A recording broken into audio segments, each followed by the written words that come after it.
ನಾರಾಯಣಂ ಗುಣೈಃ ಸರ್ವೈರ್ವಿದೀರ್ಣಂ ದೋಷವರ್ಜಿತಂ ಜ್ಞೇಯಂ ಗಮ್ಯಂ ಗುರುಂಶ್ಚಾಪಿನತ್ವಾ ಸೂತ್ರಾರ್ಥಬುಚ್ಯತೆ ಚೇತನಾ ಚೇತನ ಜಗನ್ನಿಯಂತ್ರೇ ಸಂವಿದೆ ನಮೋ ನಾರಾಯಣಾಯ ಚ ಸರ್ವಶಕ್ರಾದಿವಂದಿತ. ಎಷ್ಟು ಜನ ಆಗಲ್ಲ ರಜದ ಮುಡಿಗೆ ಹೋದಕ್ಕೆ ಕಾಣುತ್ತಾಗಲಿ ಬಂದೇ ಇಲ್ಲ. ಹೆಚ್ಚು ಜನ ರಜದ ಮುಡಿಗೆ ಹೋಗ್ಬಿಟ್ಟಿದ್ದಾರೆ. ನಿನ್ನ ಮನೆ ಆಗಿದೆ ಅದರಿಂದ ಒಂದೇ ಸರಿ ಯಾಕೆ ಅಷ್ಟೇ ಸಿಗುತ್ತೆ ಅಂತ ಬಿಟ್ಬಿಟ್ಟಿದ್ದಾರೆ. ರೈಟ್. ನೆಕ್ಸ್ಟ್ ಯಾವುದೀಗ? ಹಾಂ ಸರಿ, ದ್ವಿತೀಯ ಪಾದ. ಈಗೇನು ಶುರುವಾಯಿತು? ಪಶ್ಚಾದೃಷ್ಟೇ ಸ್ವಪ್ನ ವಿಷಯಸ್ಯ ಅಸತ್ ಆಗಿತ್ತದು. ಅಂದರೆ ಇಷ್ಟೇ ಪ್ರಶ್ನೆ, ಎದ್ದ ಮೇಲೆ ಎದ್ದರೆ ಎಷ್ಟೋ ದುಡ್ಡು ಬಂದಾಗಾಯಿತು, ಒಂದು ಗಂಟು ಕೊಟ್ಟರೆ ಯಾರು ಎದ್ದು ನೋಡ್ತಾರೆ, ಗಂಟಿಲ್ಲೇ ಇಲ್ಲ. ಪಶ್ಚಾದೃಷ್ಟೇ ಕನಸಲ್ಲಿ ಕಂಡಿದ್ದು ಆಮೇಲಿಲ್ಲ, ಅಥವಾ ಕನಸು ಎಂಬುದೇ ಎದ್ದಾಗಿಲ್ಲ. ಏನರ್ಥ? ಅದು ಸುಳ್ಳು ಅಂತ ಹೇಳೋದು, ಅಲ್ಲ ಅನಿತ್ಯ ಅಂತ ಹೇಳೋದು. ಒಂದು ವಸ್ತು ಅಂತ ಒಪ್ಪಿಕೊಂಡ್ಮೇಲೆ ಕಾರ್ಯಕಾರಣ ಭಾವ ಒಪ್ಪಿಸ್ಲೇಬೇಕು. ಅಶಕ್ಯ ಕರಣ ಶಕ್ತಿ ವಕ್ವಾದ ಈಶ್ವರಸ್ಯ ಸಂಸ್ಕಾರೇಣ ಸೃಷ್ಟವ. ಇವತ್ತು ನಾವು ಆ ರೀತಿ ಮಾಡೋಕ್ಕೆ ಬರುತ್ತೆ, ನಮಗೆ ಮಾಡೋಕ್ಕೆ ಬರೋದಿಲ್ಲ. ಮತ್ತು ಬಂಗಾರ ಕೊಂಡ್ಕೊಳ್ಳೋಕೆ ಬರುತ್ತೆ, ಆಭರಣ ಮಾಡೋಕ್ಕೆ ಬರುತ್ತಾ ನಮಗೆ? ಅದೇ ರೀತಿಯೇ ಪರಮಾತ್ಮ ಮಾಡ್ತಾನೆ, ನಮಗೆ ಗೊತ್ತಿಲ್ಲ. ಅದು ಈ ಸೃಷ್ಟವ ಪುನಃ ಸಂಸ್ಕಾರ ಮಾತ್ರ ತಾಮ ಅಪಾದ್ಯ. ಮತ್ತೇನು ಮಾಡ್ತಾನೆ ವಾಪಸ್? ಅದನ್ನು ಸಂಸ್ಕಾರದಿಂದ ಕನಸು ತೋರಿಸ್ತಾರೆ, ಮತ್ತು ಸಂಸ್ಕಾರದ ಪಾದಿ ಒಯ್ದು ಬಿಡ್ತಾರೆ ವಾಪಸ್. ಪುನಃ ಸಂಸ್ಕಾರ ಮಾತ್ರ ತಾಮ ಅಪಾದ್ಯ ತಸ್ಯಾಪಿ ತಿರೋಧಾನೋಪಪತ್ತೆ. ಕನಸು ಅಷ್ಟು ಎಚ್ಚರಣೆ ಆಗೋದು ಏನು ಗತಿ ಆಗ್ತಿತ್ತು? ಅದು ಸೃಷ್ಟಿ ಮಾಡ್ತಾನೆ, ಮತ್ತು ಲಯನೂ ಮಾಡ್ತಾನೆ. ಇನ್ನೂ ಹೇಳೋದು ಜನ್ಮಾದ್ಯಶ್ಯಯತಃ, ಅದಕ್ಕೂ ಸ್ವಪ್ನಕ್ಕೂ ಕೂಡ ಜನ್ಮಾದಿ ಅಶ್ಯಯತಃ. ನೀವು ಬಿಟ್ಟು ಎಲ್ಲ ನಿಯಮ ಎಲ್ಲ ಮಾಡೋದು ತಾನೇ, ಮತ್ತೆ ಅಷ್ಟನ್ನು ಅಲ್ಲಿ ಅಷ್ಟರಲ್ಲೇ ಮಾಡಬೇಕು. ಒಂದು ಇದನ್ನು ಅದಕ್ಕೆ ಸ್ವಪ್ನ ಶಾಂತಿ ಅದಕ್ಕೆ ಕೊಟ್ಟರು ಅಂದರೆ ಹೇಳಿದ್ದೆಲ್ಲ ಒಂದೇ ಕಡೆ ಸಿಗುತ್ತೆ ನಮಗೆ. ಅದಕ್ಕೋಸ್ಕರ ಸ್ವಪ್ನ ದೃಷ್ಟ ಅಂತ ಕೊಟ್ಟಿದ್ದಾರೆ. ಜಾಗ್ರತ್ ಸ್ವಪ್ನ ಪ್ರತೀತಿ ಮಾತ್ರಸ್ಯ ಏನಾಯಿತು? ಅಭ್ರಮತ್ವ. ಮತ್ತು ಸುಳ್ಳು ಅಂತಾರಲ್ಲ, ಸುಳ್ಳು ಅಂದಿಲ್ಲ, ಯಾರೋ ಅಂತಾರಷ್ಟೇ. ಸ್ವಪ್ನದಲ್ಲಿ ಸುಳ್ಳು ಅಂದರೆ ಸ್ವಪ್ನ ಸುಳ್ಳು ಅಂತ ಅರ್ಥ ಅಲ್ಲ. ಸ್ವಪ್ನದ ಖಂಡದಲ್ಲೇ ವಸ್ತುಗಳು, ಈ ಹೊರಗಿನ ವಸ್ತುಗಳು ಅಂತ ತಿಳ್ಕೊಳ್ಳೋ ಸುಳ್ಳು ಅಷ್ಟೇ ಹೊರತು ಏನದು ಸತ್ಯನೇ. ಈ ಫೋಟೋ ತೋರಿಸಿ ಅವನ ಅಪ್ಪ ಅಂತ ಹೇಳಿದರೆ ಫೋಟೋ ಅವ್ರ ಅಪ್ಪಂದೊಬ್ಬದು ಸುಳ್ಳಲ್ಲ, ಅವ್ರ ಅಪ್ಪನೇ ಅದೊಬ್ಬದು ಸುಳ್ಳು ಅಷ್ಟೇ. ಅವ್ನು ನೋಡಿ ನಮ್ಮ ಕೈನೇ ಮುಗಿಬಿಡ್ತಾನೆ, ಅಪ್ಪ ಫೋಟೋಗೆ ಮುಗಿತಾನೆ. ಯಾಕೆ? ಅಲ್ಲಿ ನೆನಪು ಬಂತು ಅಪ್ಪನ ಸನ್ನಿಧಾನ ಅಂತೇಳಿ. ನಚ ಅವಿಜ್ಞಾನ ಮಾತ್ರೇಣ ಸ್ವಪ್ನ ಪ್ರತೀತ್ಯ ಜ್ಞಾನಶಕ್ತಿವ ಸ್ವಪ್ನತಿರೋಧಾನಂ ನ ಈಶೇ ನೀತಿ ವಾಚ್ಯಂ.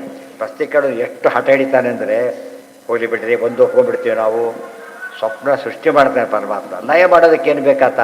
ಎಚ್ಚರ ಆದರೆ ಲಯ ಆಗಿಬಿಡುತ್ತಲ್ಲ. ಕನಸಿನಲ್ಲಿ ಎಚ್ಚರ ಆದರೆ ಲಯ ಆಗೋದಿಲ್ಲ, ದೇವರೇ ಹಾಕಬೇಕು ಅಂತ ಕೇಳ್ತಾರೆ. ಅದು ಸರಿಯಲ್ಲ. ಡಾಕ್ಟರ್ ಈ ರೀತಿ ಮಾಡಿದಾಗಿರುತ್ತೆ. ಆಪ್ರೇಷನ್ ದುಡ್ಡು ಇಷ್ಟು ಅಂತ ಹೇಳ್ತಾರೆ. ಸರಿ, ಹಾಗಿದ್ದರೆ ಇವೆಲ್ಲ ಮುಗಿಸ್ಬಿಡಿ, ಒಂದು ಸ್ಟಿಚ್ ನಾವೇ ಹಾಕ್ಕೋತೀವಿ, ದುಡ್ಡು ಕಡಿಮೆ ಮಾಡಿದಾಗುತ್ತೆ. ಅದಕ್ಕೆ ಯಾರು ಹಾಕ್ಬೇಕಾದ್ರೆ ಅವರೇ ಹಾಕ್ಕೋಬೇಕು ಫಸ್ಟ್ ಆಫ್ ಆಲ್. ಅದಕ್ಕೆ ತೆಗೆದವನೇ ಅದು ಮುಗಿಸ್ಬೇಕು ಕೂಡ ಯಾವಾಗಲೂ ಕೂಡ. ಇನ್ನು ಬರೀ ಜ್ಞಾನದಿಂದ ಆಗೋದಿಲ್ಲ. ಸ್ಟಿಚ್ ಹಾಕೋದು ಬರುತ್ತೆ ಅಂತ ಗೊತ್ತಿಲ್ಲ ಬಿಡಿ, ಗೊತ್ತಿದ್ರು ಕೂಡ ಹಾಕಬಾರ್ದು, ಅವರೇ ಹಾಕ್ಬೇಕು. ಅವರೇ ತಪ್ಪಾಡಿರ್ತಾರೆ ಎಷ್ಟೋ ಸಲ. ಒಳಗಡೆ ಚಾಕು ಇಟ್ಟು ಇಟ್ಟು ಮಾಡೋರು ಮಾಡಿರ್ತಾರೆ ಪಾಪ. ದೃಷ್ಟ ಕ್ವಚಿತ್ ತಿರೋಧಾನಂ.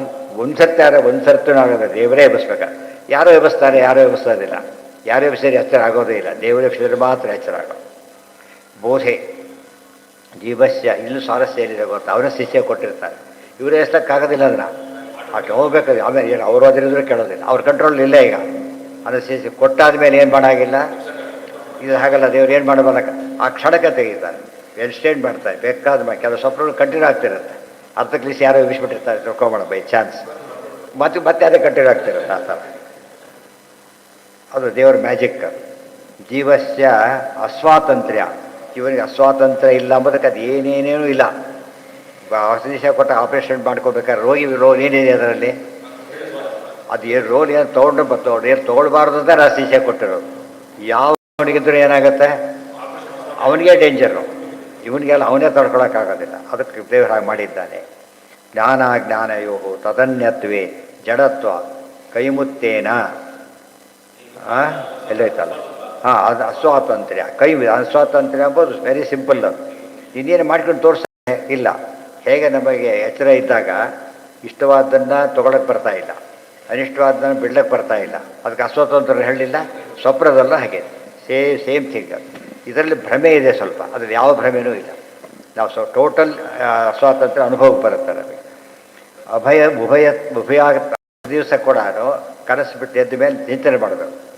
ದೇವರು ಎಷ್ಟು ಒಳ್ಳೆ ಅದ್ಭುತವಾದ ತೋರಿಸಿದ್ದಾನೆ. ಇದರಿಂದ ದೇವರಲ್ಲಿ ಭಕ್ತಿ ಮಾಡಬೇಕು ಎಂಬುದಕ್ಕೆ ದಾರಿ ಸಿಗತ್ತೆ.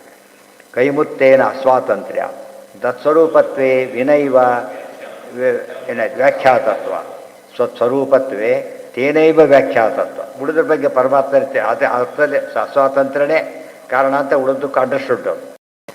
ಉಭಯಾತ್ಮಕತ್ವೇ ದೋಷದ್ವಯಾಪಾತ, ಎರಡೂ ಆಗತ್ತೆ ಅಂತ ಹೇಳಬಾರ್ದು. ಯಾಕೆಂದ್ರೆ ದೋಷದ್ವಯನೂ ಬರುತ್ತೆ. ನಮ್ಮಲ್ಲಿ ಯಾವ ಮತನೂ ಒಪ್ಪೋದಿಲ್ಲ ಅಂತ ಒಬ್ಬ ಹೇಳ್ತಾನೆ, ಎಲ್ಲ ಮತನೂ ಒಪ್ತೇನೆ ಅಂತ ಒಬ್ಬರು ಹೇಳ್ತಾನೆ. ಏನು ಹೇಳಬೇಕಾಗ? ಯಾರ ಮಾತು ಕೇಳೋದಿಲ್ಲ, ಎಲ್ಲರ ಮಾತು ಕೇಳ್ತಾರೆ. ಎಲ್ಲ ಡೇಂಜರು. ಆದ್ದರಿಂದ ಸರ್ವಸರ್ವ ಸ್ವಾಮಿ ಮಾಡಿಕೊಟ್ಟು ಅಲ್ಲೇ ಪ್ರಾಬ್ಲಮ್ ಬರೋದು. ಮತಾಚಾರ್ಯ ಸಮನ್ವಯ ಒಪ್ಪಿಲ್ಲ ಅಂದಮೇಲೆ ಇವ್ರು ಹೇಗೆ ಒಪ್ತಾರೆ? ಅದನ್ನು ಸಾಧ್ಯ ಇಲ್ಲ. ಅನುಭವ ವಿರೋಧ ಮಾಡಬಾರ್ದು. ಸಮನ್ವಯ ಅಂದರೆ ಅರ್ಥ ಏನು ಗೊತ್ತಾ?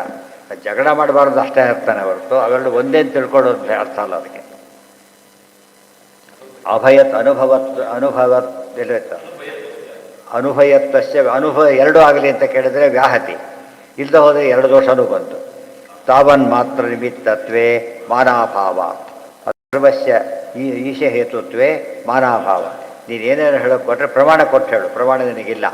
ನಮಗೇನು ಎಲ್ಲವೂ ದೇವರು ಮಾಡ್ತಾನೆ ಅಂತ ಹೇಳೋಕೆ ಕೊಟ್ಟರೆ ಪ್ರಮಾಣಗಳಿಗೆ ಕೊಡಲೇಬೇಕಾಗಿಲ್ಲ. ಯಾತಕ್ಕೆ? ಅನುಭವ ಸಿದ್ಧ, ಶಾಸ್ತ್ರ ಸಿದ್ಧ. ಅದು ಎಲ್ಲ ರೀತಿಯಲ್ಲೂ ಪ್ರೂವ್ ಆಗಿದೆ. ನಕಾಲ ಅಪೇಕ್ಷೆ. ಸುಮಾರಾಗಿ ನಾವು ತುಂಬ ಜನ ಮಾಡಿರ್ತಾರೆ ಅಂತ ಇಟ್ಕೊಂಡು ಒಂದು ಕೆಲಸ ಎಲ್ಲರಿಗೂ ಕೃತಜ್ಞತೆ ಹೇಳೋದು ಸಮಾರಂಭದಲ್ಲೇ ಹೇಳಕ್ಕೆ ಬರೋದಿಲ್ಲ. ಎಷ್ಟೋ ಸಲ ದೊಡ್ಡ ಕಾರ್ಯಕ್ರಮ ನಡೆದಾಗ ಒಬ್ಬೊಬ್ಬರಿಂದ ಕೆಲಸ ಆಗಿರುತ್ತೆ, ತುಂಬ ಜನ ಮಾಡಿರ್ತಾರೆ. ಅಷ್ಟು ಜನ ಹೆಸರು ಹೇಳೋಕ್ಕಾಗುತ್ತಾ? ಅವಾಗ ಏನು ಮಾಡಿಬಿಡ್ತಾರೆ? ಮುಖ್ಯವಾಗಿ ಆಗ್ತಾನೆ ಹೆಸರು ಉಳಿದವರೆಲ್ಲ ಇದರಲ್ಲಿ ಬಂದುಬಿಡುತ್ತೆ ಅಂತ ಹೇಳ್ಬಿಡ್ತಾರೆ. ಆಗ ನಮ್ಗೆ ಹೇಳುತ್ತೆ ದೇವರು ಮಾಡಿಸಿದ್ದಾನೆ ಅಂತ ಹೇಳಿ ಎಲ್ಲ ಬಂದುಬಿಡುತ್ತೆ ಅಂತ. ಅವ್ರು ಯಾರಿಗೂ ಬೇಸರ ಆಗೋದಿಲ್ಲ. ಮುಖ್ಯಸ್ಥರ ಹೆಸರು ಹೇಳಿಬಿಟ್ರೆ ನಮ್ಮ ಹೆಸರು ಹೇಳಿದ ಅನ್ಕೊಂಬೋದಿಲ್ಲ ಅವರು. ಆದರೆ ಮುಖ್ಯರ ಹೆಸರು ಮುಖ್ಯ ಹೆಸರು ಬಿಟ್ಟರೆ ಅದು ಬೇಜಾರಾಗುತ್ತೆ. ಈ ಭಾರಿ ಟೈಮ್ ಇಲ್ಲ ಅಂತ ಅವರೇ ಬಿಟ್ಬಿಡೋದಾ? ಸಾಧ್ಯ ಇಲ್ಲ. ಅದು ತಪ್ಪು. ಅದಕ್ಕೋಸ್ಕರ ಮುಖ್ಯ ವಸ್ತು, ಅತಿ ಮುಖ್ಯ ವಸ್ತು ಯಾರೀಗ? ದೇವರು. ಅದಕ್ಕೆಲ್ಲ ದೇವರು ಮಾಡಿಸ್ದ ಅಂತ ಹೇಳೋದು ಏನದು? ಅತ್ಯಂತ ಸುರಕ್ಷಿತ, ಸುಲಭ, ಸ್ಪಷ್ಟ, ಸತ್ಯ. ಅದರಲ್ಲಿ ಸತ್ಯ ಇನ್ಯಾವುದೂ ಇಲ್ಲ. ಗೊತ್ತಾಯ್ತಾ? ಯಾಕೆ ದೇವರು ಮಾಡಿಸ್ತಾನೆ ಅಂದರೆ ಉತ್ತರನೇ ಇಲ್ಲ. ಹೇಳಿಲ್ಲ ಸರ್ಕಾರಿ ಲ್ಯಾಂಡ್ ಅಂತ ಹೇಳೋದಕ್ಕೆ ಏನೇನು ಯೋಚನೆ ಇಲ್ಲ. ಅವನು ಮುಂದೆನೇ ಇವನ್ ಲ್ಯಾಂಡೇ ಪಾಪ. ಸರ್ಕಾರಿ ಹೇಳಿದ್ರೆ ಅವ್ನು ಯೋಚನೆ ಮಾಡ್ಕೋಬೋದು. ಯಾಕಂದರೆ ಹೌದು ಸರ್ಕಾರ ಹೋಗ್ತಾನೆ. ಈಗಂತೂ ನಂದು ಅಷ್ಟೇ ಹೊರತು ಯಾವಾಗಲೂ ಯಾವ್ದು ಸರ್ಕಾರದ್ದೇ. ಆ ಒಂದು ಎಚ್ಚರ ಇದ್ದರೆ ಸಮಸ್ಯೆನೇ ಬರೋದಿಲ್ಲ. ಅದೇ ಅಲ್ಲ, ಎಲ್ಲ ಸಿದ್ಧ. ಎಲ್ಲ ದೇವರು ಮಾಡಿಸ್ತಾನೆ ಎಂಬುದು ಅನುಭವ, ಆಗಮ, ಅನುಮಾನ ಎಲ್ಲದರಿಂದ ಸಿದ್ಧ. ತೇನಾನುಮೇಯ ಪ್ರೇರಣಾ ಕೇಶವಶ್ಯ. ಆದರೆ ಬರೀ ದೇವರು ಮಾಡ್ತಾನೆ ಅಂತ ಹೇಳೋನಿರ್ತಾನಲ್ಲ, ಅವನು ಪ್ರತಿ ಅನುಭವ ಬಿಟ್ಬಿಟ್ಟಿದ್ದಾನೆ. ಬರೀ ಅನುಭವ ಮಾಡ್ತಾ ಹೇಳೋಕ್ಕೋ ದೇವರಿಲ್ಲ ಅಂತಲ್ಲ, ಅವನು ಅನುಭವ ಬಿಟ್ಟಿದ್ದ, ಶಾಸ್ತ್ರ ಬಿಟ್ಟಿದ್ದ. ಶಾಸ್ತ್ರ ಬಿಟ್ಟು ಇವನು ಮಾತಾಡ್ತಾನೆ, ಅನುಭವ ಬಿಟ್ಟು ಅವನು ಮಾತಾಡ್ತಾನೆ. ಅದಕ್ಕೆ ಆಚಾರ್ಯ ಒಳ್ಳೆ ಸ್ವಾರಸ್ಯವಾದ ಉತ್ತರ ಬರೆದಿದ್ದಾರೆ. ಯಾವನು ದೇವರೇ ಮಾತ್ರ ಕರ್ತಾನ ಅಲ್ಲ ಅಂತ ಹೇಳ್ತಾನೆ, ಅನುಭವ ವಿರೋಧ. ದೇವರು ಅಷ್ಟೇ ಕರ್ತಾನೆ ಏನೂ ಅಲ್ಲ, ಅದು ಅನುಭವಕ್ಕೆ ವಿರೋಧ. ಮತ್ತೆ ಅದು ಸರಿಯಾಗಿ ಓದ್ತಾ ಹೋದಂತೆ ಆಚಾರ್ಯ ಮಾತುಗಳು ಅಲ್ಟಿಮೇಟ್ ಅವೆಲ್ಲ.